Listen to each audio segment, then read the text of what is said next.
Pilu, momen Jennifer Koppen rayakan ulang tahun di pinggir pantai, percaya didampingi Dali Wasing.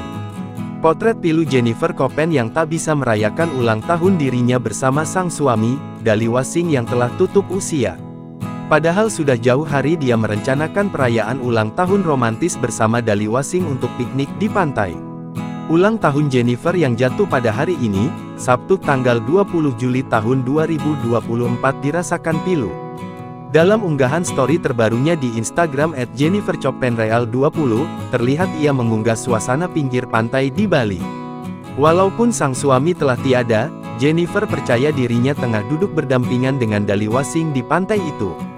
"Aku di sini sayang, merayakan ulang tahunku sama kamu. Aku tahu kamu lagi duduk di sebelahku merayakan aku," tulisnya dengan menambahkan emoticon love.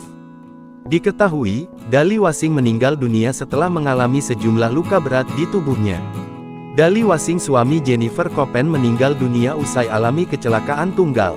Melansir Tribun Bali, Kasih Humas Polresta Denpasar, AKPI Ketut Sukadi menerangkan, bahwa Dali Wasing dengan kecepatannya tidak dapat menguasai sepeda motor yang dikendarainya. Naas pria kelahiran Surat Thani, Thailand, tanggal 6 Juni tahun 2002 bernama lengkap Master Yita Dali Wasing ini mengalami oleng kemudian menabrak pembatas pulau jalan. Jenazah Dali Wasing sebelumnya dititipkan di Rumah Sakit Umum Dharmayatnya, lalu dibawa ke Krematorium Kertasemadi untuk dilakukan proses kremasi. Download Tribun X sekarang, menghadirkan lokal menjadi Indonesia.